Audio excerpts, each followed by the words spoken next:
eu apresentei uma emenda na PEC da Segurança para prever a prisão perpétua para crime hediondo, então estupro, filia, homicídio qualificado, tráfico de drogas, ter pena de prisão perpétua.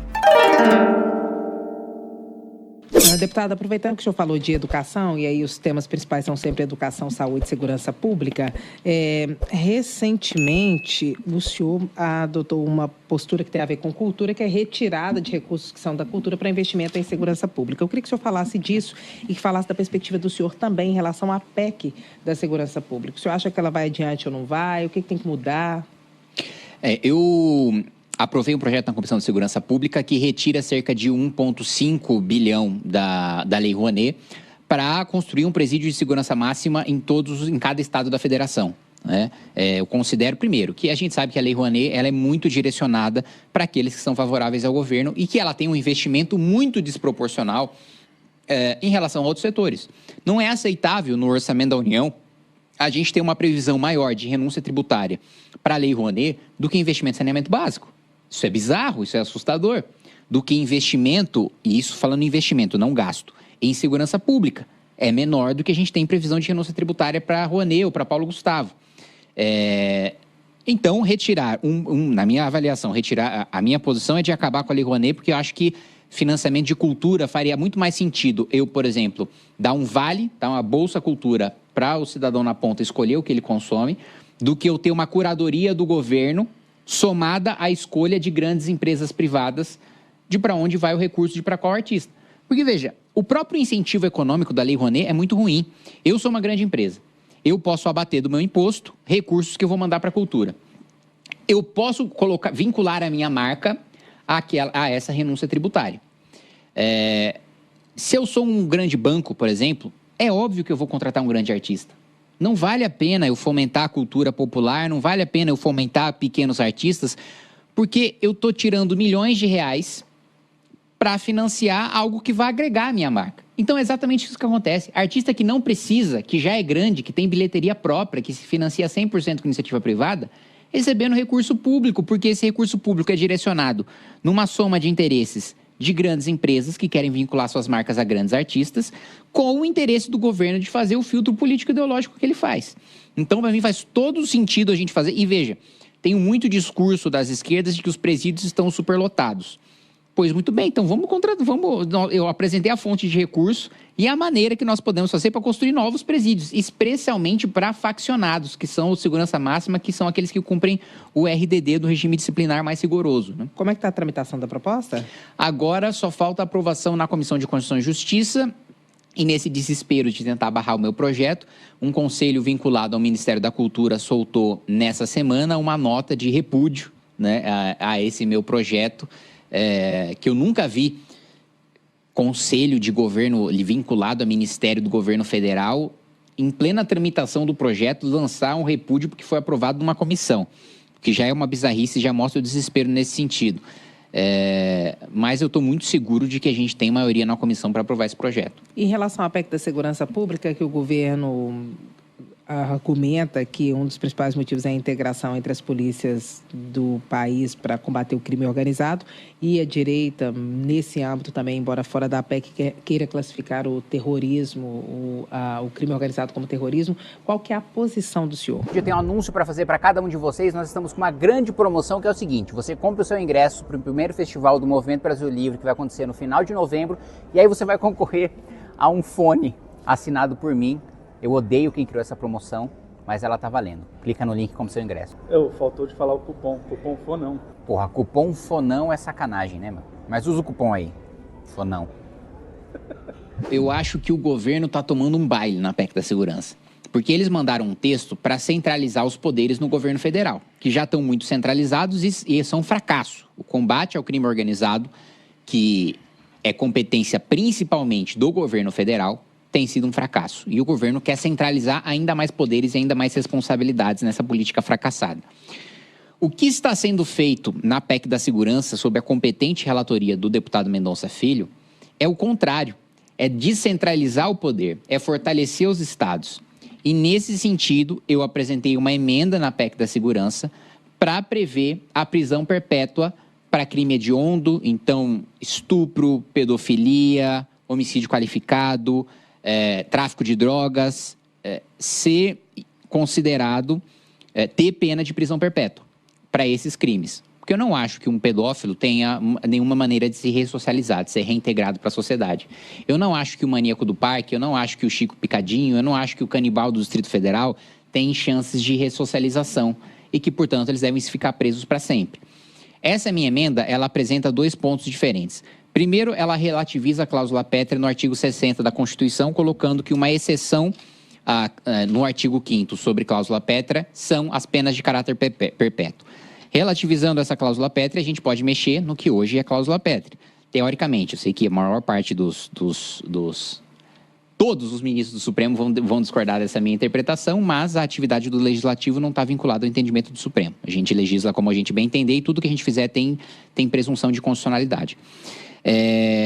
Aí a gente muda o artigo 5º para prever que são vedadas as penas de caráter perpétuo, como prevê o texto atual, salvo nos casos dos crimes hediondos. Agora, em relação à classificação do crime organizado como terrorismo, o senhor concorda? Concordo plenamente, eu iria além. Nós estamos defendendo, dentro do MBL, do nosso novo partido, o Partido Missão, o direito penal do inimigo. Não só considerar faccionados, o PCC, o Comando Vermelho, organizações terroristas, considerá-los invasores de um país estrangeiro e que, portanto, não são titulares de direitos e garantias fundamentais de cidadãos brasileiros. Então, se eu ou você cometemos um crime, nós temos direitos e garantias fundamentais, um processo penal para um cidadão brasileiro. Um membro do Comando Vermelho, um membro do PCC, não tem. Por quê? Se amanhã o Paraguai decide invadir o Brasil e nós entramos em guerra.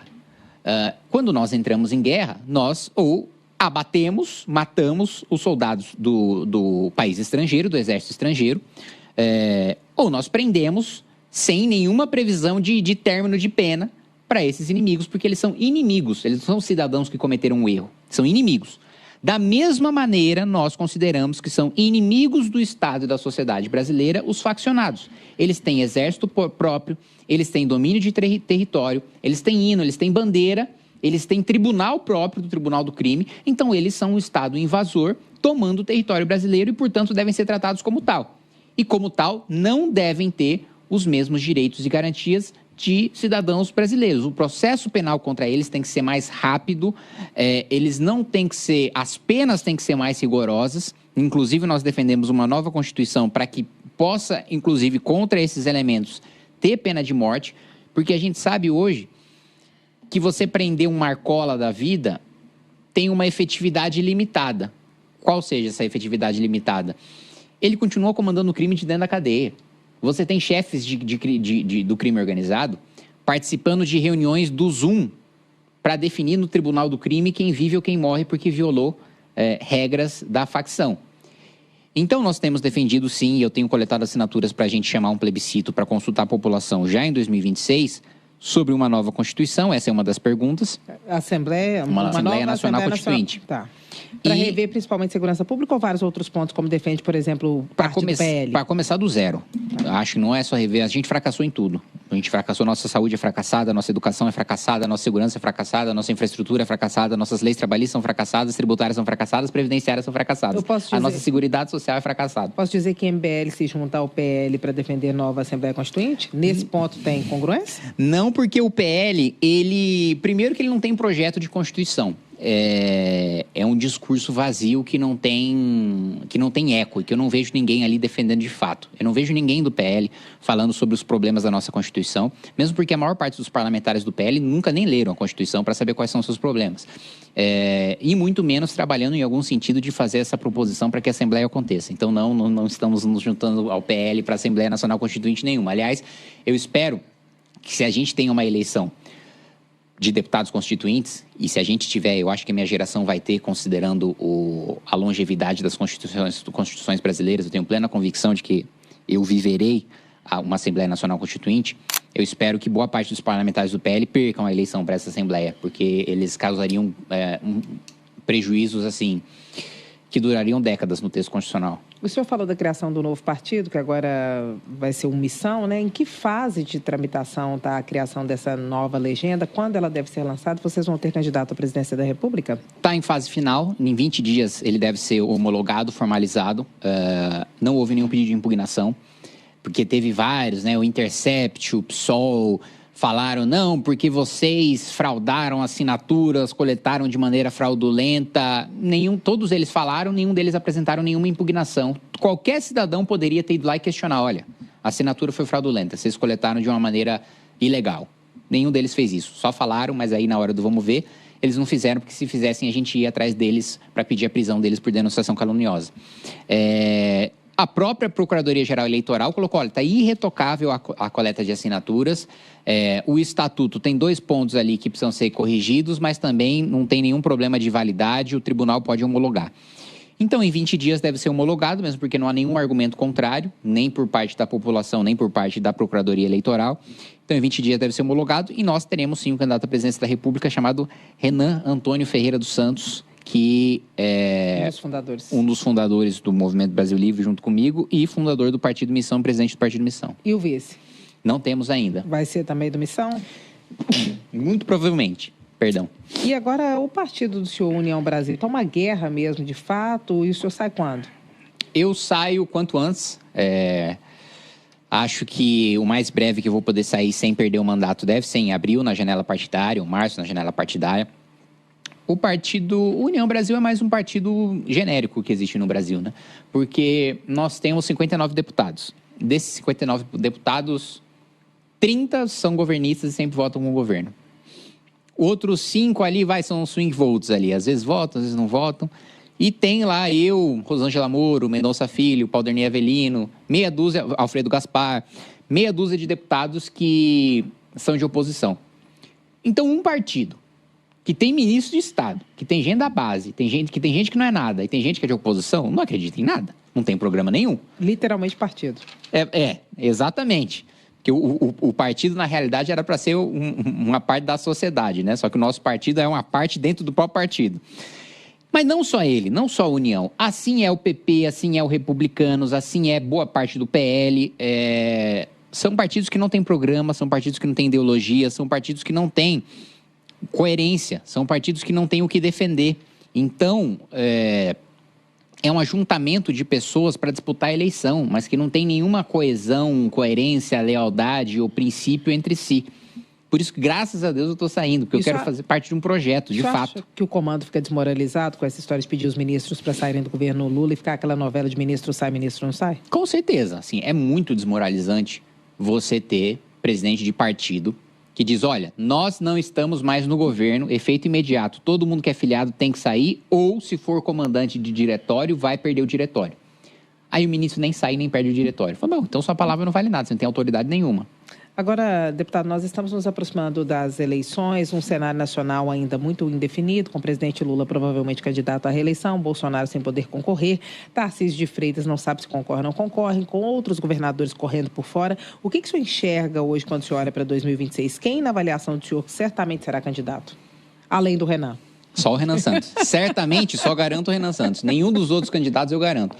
Não garanto o Lula, tá? E eu tenho uma posição bem minoritária, hoje descredenciada, descredibilizada, de que o Lula não será candidato.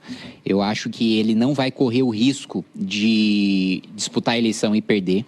Acho que o governo Lula só vai ter... Acho não, né? Isso é uma análise objetiva do orçamento público e da composição do PIB. A economia só terá notícias ruins daqui até a eleição. E isso vai desgastar ainda mais a imagem do presidente Lula, que já está desgastada, que ele já tem uma rejeição muito alta, que ele terá uma dificuldade muito grande indo para o segundo turno, e se ele for candidato, obviamente ele estará no segundo turno, mas de vencer a sua própria rejeição. Porque a rejeição do Lula só empata com a rejeição do Bolsonaro, e Bolsonaro não será candidato. Então, qualquer um que for para o segundo turno contra o Lula sai numa vantagem muito grande e com uma dificuldade do PT muito grande de se sustentar. Só o fato do Lula manter em seu ministério partidos que já declaradamente, um ano antes da eleição, já dizem que não estarão com ele, já é na política cheiro de sangue. Como é que eu tenho um ministro do PP e eu não tenho a garantia de que o PP vai me apoiar. Sou presidente da República, tenho um ministro desse partido na minha esplanada, esse partido não vai me apoiar. Como é que tem ministro do União, a União não vai me apoiar? Como é que tem ministro do PSD e o PSD não vai me apoiar? Como é que tem ministro do MDB e o MDB não vai me apoiar? Então, peraí, que composição de governo é essa?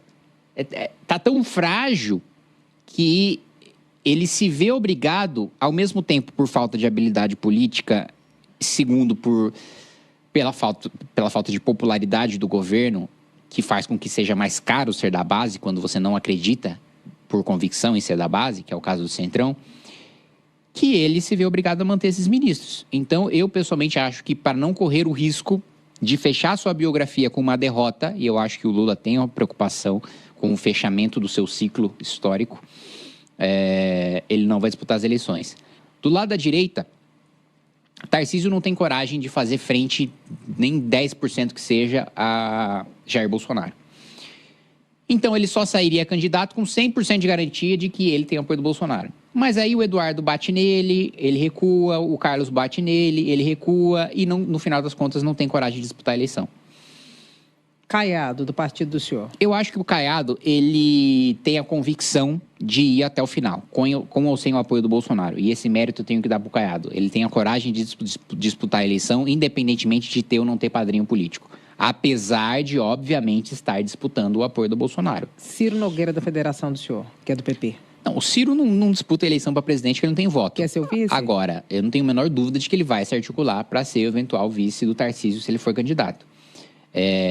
Agora, o Caiado, acho que ele vai ter dificuldades internas dentro do próprio partido de conseguir essa legenda. Porque agora, o partido é uma federação, do PP com União. Dentro do União, eu acredito que ele já teria dificuldades, junto ao Rueda, de se viabilizar candidato. Com o Ciro Nogueira, que abertamente não quer o Caiado candidato, que quer apoiar o Tarcísio, a dificuldade dele é ainda maior. Eu acho que não é baixa a probabilidade do Caiado sair de um partido e buscar um partido menor. Como, por exemplo, qual? Não sei. PRD, Solidariedade, não sei. Algum partido menor, um Podemos, PSDB, que para ser candidato, porque eu acho que ele não... Primeiro que ele não quer exercer mais nenhum cargo, porque ele já foi tudo. Ele foi deputado, foi senador, foi governador. E eu acho também que ele está no intuito de... a last dance do Caiado. O fechamento do seu ciclo político é disputar a presidência da República, obviamente com o desejo de ganhar.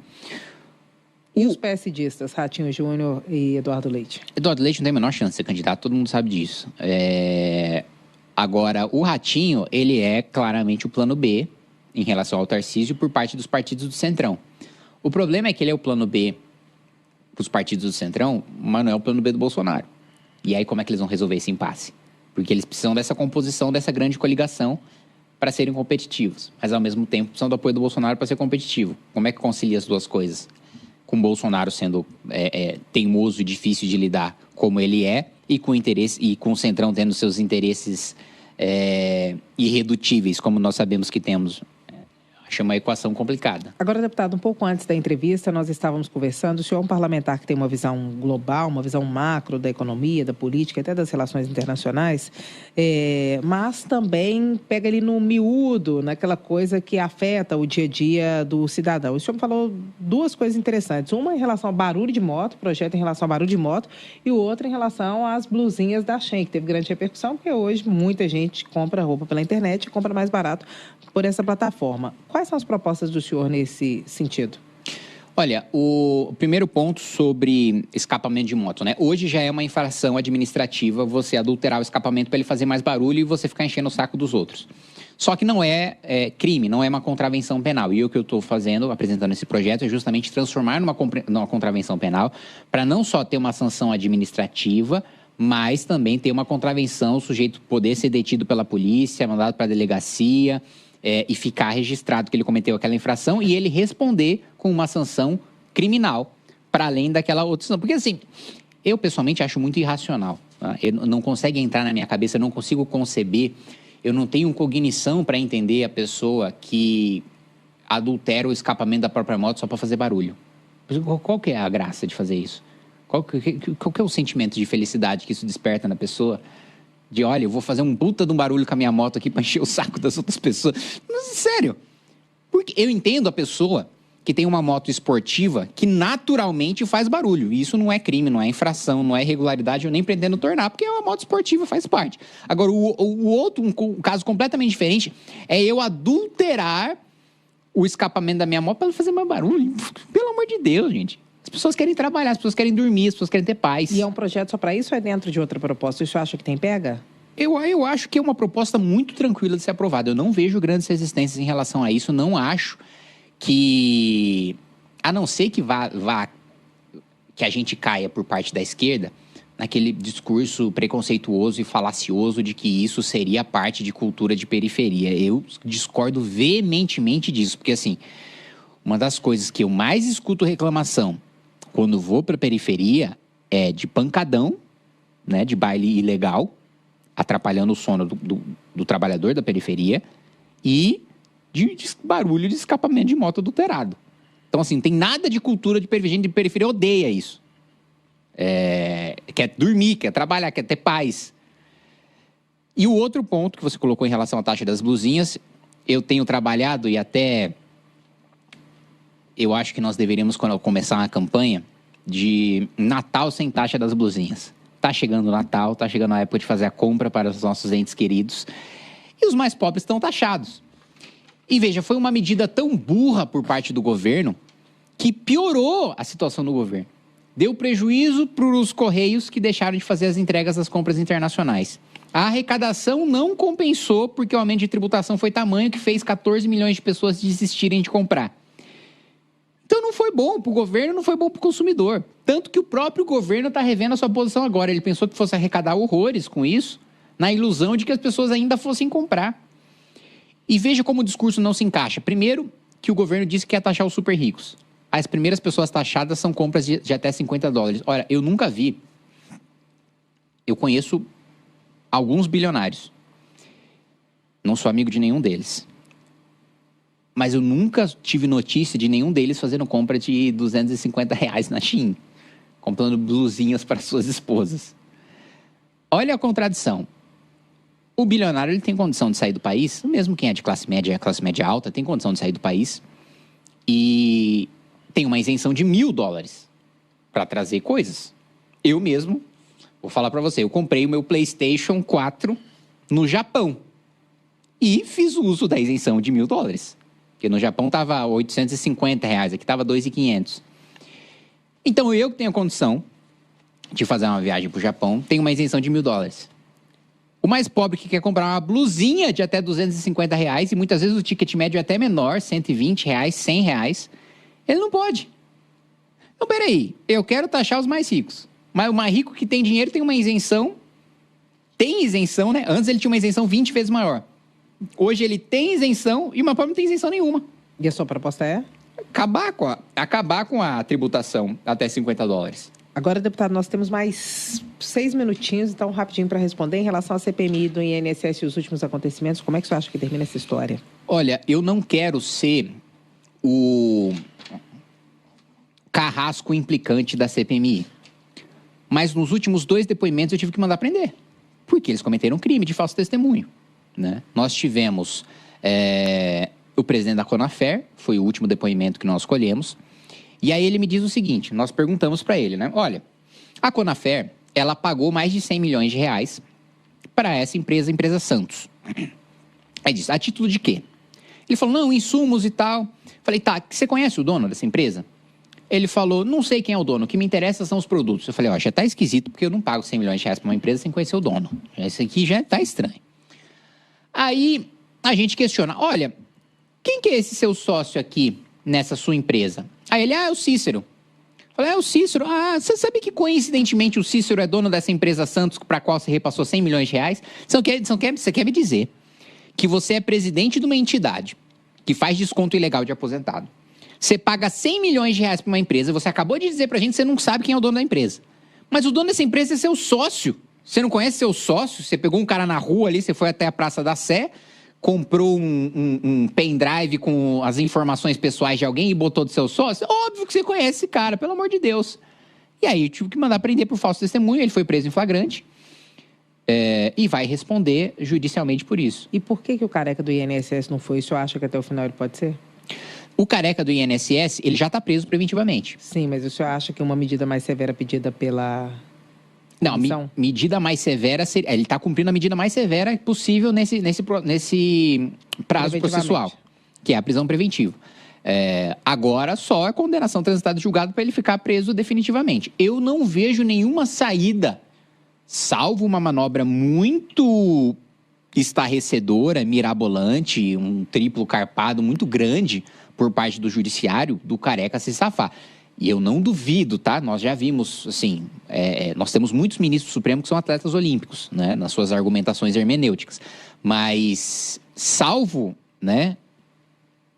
Algum ministro supremo que queira espelhar-se na sua hermenêutica na Daiane dos Santos, o careca vai ser preso. Vai permanecer preso e cumprirá a pena preso.